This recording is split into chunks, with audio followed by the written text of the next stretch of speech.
Today's episode is brought to you by Sincerely Shalia, my very own greeting card line, written and designed by me for real love and real life. Whether you need the perfect card to celebrate love, apologize, or say what's on your heart, Sincerely Shalia has you covered. So skip the generic and say it your way. Check out my full collection at shaliavinny.com/greeting cards and find the card that speaks for you. I can't wait till you guys check them out. And don't forget to let me know what you think. I love you guys.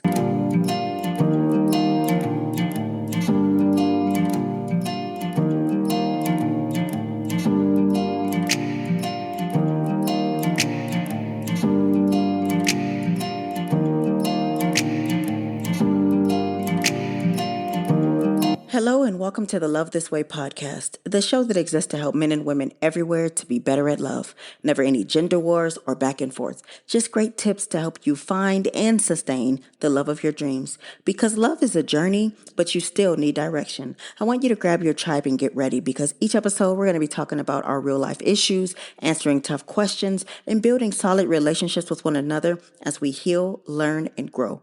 I'm your host, your girl, Dr. Shalia Vinny, and today I want to get real about the fact that you're not the victim.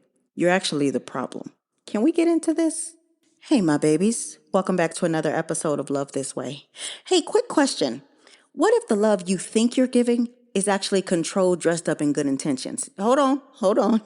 Because this episode is not for the faint of heart. But it is for you if you're that person who swears that you're the victim in every relationship, but somehow you can't seem to keep anyone close without hurting them. It's for you if you're the one that always says, I just love hard.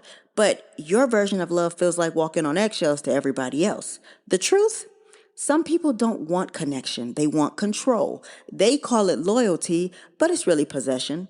You say it's love, but it's laced with fear, ego, and emotional punishment. Today, I want to just pull back the curtain a little bit. I don't want to shame you. I'm just here to free you from all these cycles that you've been calling love. Because if every relationship you have keeps ending the same way, maybe it's time to ask the question that no one really wants to. Is it really them or is it you? What if the love you say you want is really just a disguise for power? Because you say you want love, but let me just define the kind of love you've been chasing and tell me if I'm wrong. Just tell me if I'm wrong. Do you only feel secure when the other person needs you more than you need them? Do you feel threatened by their independence or growth? Do you feel powerful when they're emotionally dependent on you? If so, it's not love you're craving, it's control. And control, we all know this, I've told you, is just fear in disguise. You might withhold affection to keep them in line. Sometimes you might make them feel guilty for having needs or boundaries. You might stay emotionally unavailable so they can chase you. You probably date people who are easy to manipulate, but then you get bored when they're healthy. This is not because you're a monster. Don't get it twisted. It's just because your internal wiring is wounded. Somewhere along the line, you learned that love equals power and safety equals control and vulnerability was weakness. So then you created a version of love that would never make you feel powerless again. But that version is not real love. It's just self-protection dressed up as romance. And here's the thing. Without self-awareness, you're going to keep thinking your behavior is loving when really it's ego-driven. You're going to justify things like, I'm just protective and I got high standards and I don't tolerate no disrespect. When really, you're just trying to manage your partner's freedom so you don't have to sit in your own emotional insecurity. The ego doesn't want love. It wants control with a safety net. It wants to be admired but not challenged, chosen but never vulnerable. And until you confront that ego, you're going to keep choosing relationships that feel more like a power struggle than a partnership. I want to talk to those of you that have a victim complex when the truth is you're the one who's actually hurting them. Can I go deeper? Because so many people walk around with the story, I just keep choosing the wrong ones. But what if you're the wrong one for healthy love right now? Because you might be thinking, I'm the one who gives the most and I'm the one who always gets abandoned. I just want loyalty. But if you look closely, you punish people when they don't act how you want. And you expect love to revolve around your triggers, your schedule, and your needs. You think you want love, but only if you can control how it looks, how it feels, and how much the other person sacrifices to give it. This is where relationships quietly die. Because love is not about dominance, it's about mutual freedom. If you need to be in control to feel safe, then that means that you're going to start micromanaging their emotions. You're going to weaponize their silence. You confuse their boundaries with rejection, and then you call accountability an attack. You're not trying to hurt them, but you are hurting them. And the worst part is your ego might still convince you that you're the victim. You're going to say stuff like, well, they were too sensitive. They didn't know how to love me. I was just trying to help. But behind those excuses is really a lack of emotional maturity, a lack of accountability, and a belief that your way of loving is the only right way. Here's the truth. You don't get to claim victimhood while you're actively harming someone who's only trying to love you. And the most dangerous kind of toxic behavior is the kind that hides behind a wounded ego and a good heart. Because that version of you is going to keep cycling through good people, ruining potentially healthy relationships, and then blaming everyone else for why nothing ever works. Until you look in the mirror and tell the truth, baby, ain't nothing going to change and ain't nothing going to get better for you.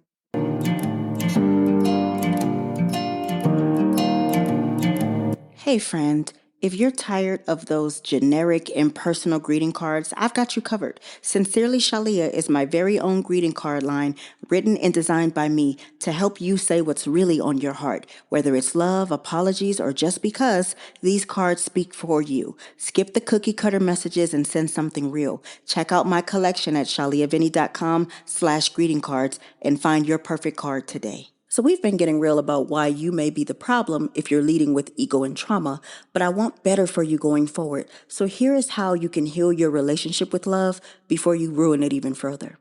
Number one, I want you to get honest about your patterns. Instead of asking why love keeps failing, I want you to start asking what patterns are you repeating? Who do you become when you're in love? Do you lead with trust or do you lead with control? Number two, I want you to learn to sit in discomfort without dominating. Healthy love will sometimes make you feel vulnerable, unsure, and even anxious, but that doesn't mean that it's bad. It means that it's real. Don't rush to control the moment just because it feels unfamiliar. Number three, you've got to separate love from power. You don't need someone to worship you, and you don't need someone who's going to just fall all over your feet and do whatever you say. No, you need someone to see you. Love isn't about making the other person small so you can feel big. It's about becoming better together.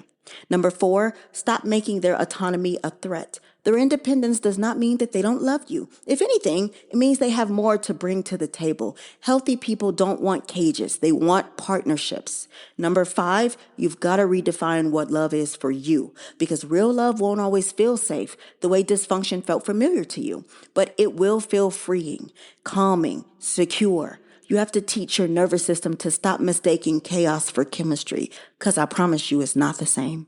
Let yourself feel and sit in it and actually be okay with it. This is what I want to leave you with, and it might be the hardest truth you ever have to face. You may not be the villain they warn others about, but you might be the reason someone stopped believing in safe love. And not because you didn't care, but because you refused to see that love isn't about control. It's about responsibility, emotional, relational, and spiritual. You kept asking God for a real one without realizing He already sent you someone. You just weren't ready for the version of you that real love would have required.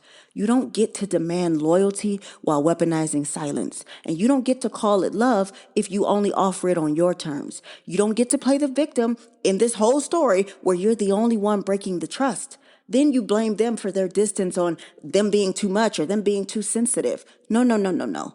Control doesn't make you strong. It just means that you're scared. And until you confront that fear, and until you strip away the ego and sit with your own reflection, you're going to keep confusing power for love and watching good people walk away wondering what they did wrong. It wasn't them. It was what love had to go through just to get to you. But it's not too late, you guys. If you're brave enough to ask yourself, am I safe to love? Am I emotionally generous or emotionally manipulative? Am I ready to build something, or am I just trying to be in charge? Then you're ready for change. And that change doesn't just save your relationship, it might save you. Because love will only go as deep as you're willing to get honest. And if you want something real, you have to get real first. Now, if you need more help, you know you can always go to shaliavinny.com, book a one-on-one session with me. I'm always here to help you. You know I love you guys so much, and I'm going to see you on the next episode. Today's show is brought to you by Sincerely Shalia, my greeting card line. Please rate the show on your favorite streaming platform, share it with one person who you think needs to hear it, and ask them to do the same. Remember, good, better, best. Don't you ever let it rest. To your good is better, and your better is best. Until next time, your friend and motivator and relationship strategist, Dr. Shalia. Bye.